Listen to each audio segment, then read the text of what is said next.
Pour réaliser ton choco délice, tu auras besoin de la box Cake Master, de 3 œufs, d'un pot de mascarpone, d'un grand saladier, de 2 petits bols et d'un batteur électrique. Avant de mettre la main à la pâte, pense à préchauffer ton four à 180 degrés. Dans ton grand saladier, casse tes 3 œufs et ajoute-y le sachet de sucre.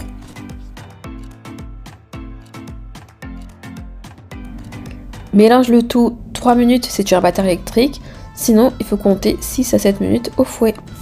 Le mélange doit doubler de volume, blanchir et devenir mousseux. Rajoute maintenant un tiers du mélange farine levure cacao et viens mélanger délicatement à l'aide de la spatule.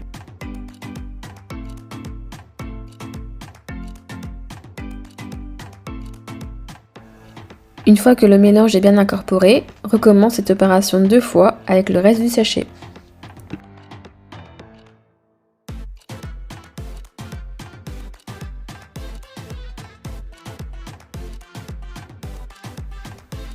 Tu vas obtenir une jolie pâte lisse et bien chocolatée.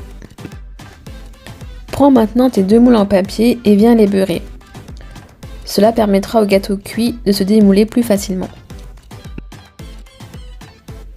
Verse maintenant la moitié de la pâte à gâteau dans chaque moule.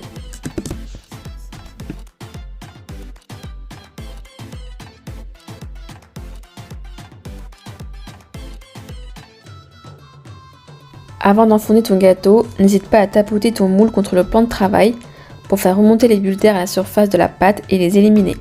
Tu peux maintenant placer tes moules dans ton four chaud pendant 20 minutes à 180 degrés. On passe maintenant à la crème mascarpone. Dans un petit bol, verse ta mascarpone et remue-la à l'aide d'un batteur ou d'une cuillère à soupe afin de la détendre et de la rendre souple, elle sera plus simple à travailler.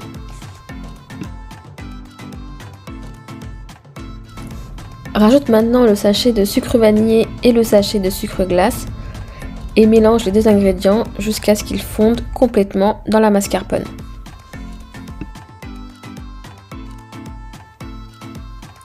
Une fois que tes gâteaux sont cuits, viens les démouler délicatement sur le papier sulfurisé. Laisse les gâteaux bien refroidir avant de passer au montage, sinon la mascarpone risque de fondre sur le gâteau.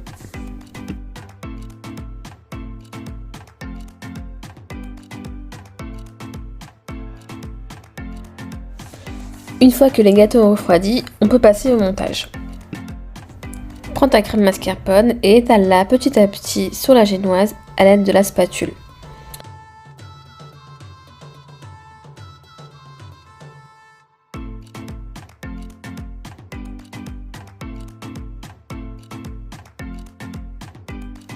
Tu dois utiliser toute la crème.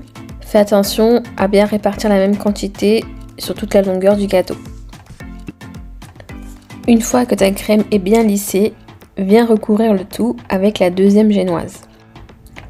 N'hésite pas à appuyer pour aplatir le gâteau pour éviter que la génoise ne tombe dans le frigo. Si tu as de la crème qui déborde sur les extrémités, retire l'excédent avec ta spatule ou une cuillère à soupe. Place maintenant ton gâteau au frais et on passe à l'étape du glaçage. Dans un bol, verse les sachets de chocolat noir et de chocolat au lait et fais fondre les galets au micro-ondes pendant 1 minute. Mélange ensuite afin d'obtenir une texture liquide, brillante et sans morceaux. Tu peux maintenant sortir ton gâteau du frigo et verser délicatement le chocolat fondu dessus. Étale bien le chocolat jusqu'aux extrémités à l'aide de la spatule.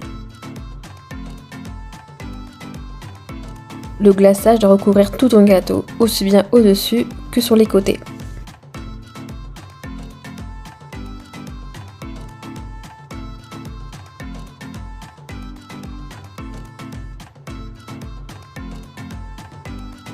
Une fois que le glaçage est bien étalé, essaie d'avoir des surfaces bien lisses pour un rendu beaucoup plus joli. Encore un peu de patience. Pour déguster ton gâteau, tu vas devoir le mettre encore 20 minutes minimum au frigo pour que le glaçage fiche bien. Tu peux maintenant sortir ton gâteau du frigo Et à l'aide d'un couteau, viens faire le contour du gâteau pour pouvoir le décoller et le mettre sur le support de présentation. C'est bon, tout est prêt, place maintenant à la dégustation. On espère que tu vas te régaler. Si tu n'es pas pressé, on te conseille de le manger le lendemain. Ça sera encore meilleur.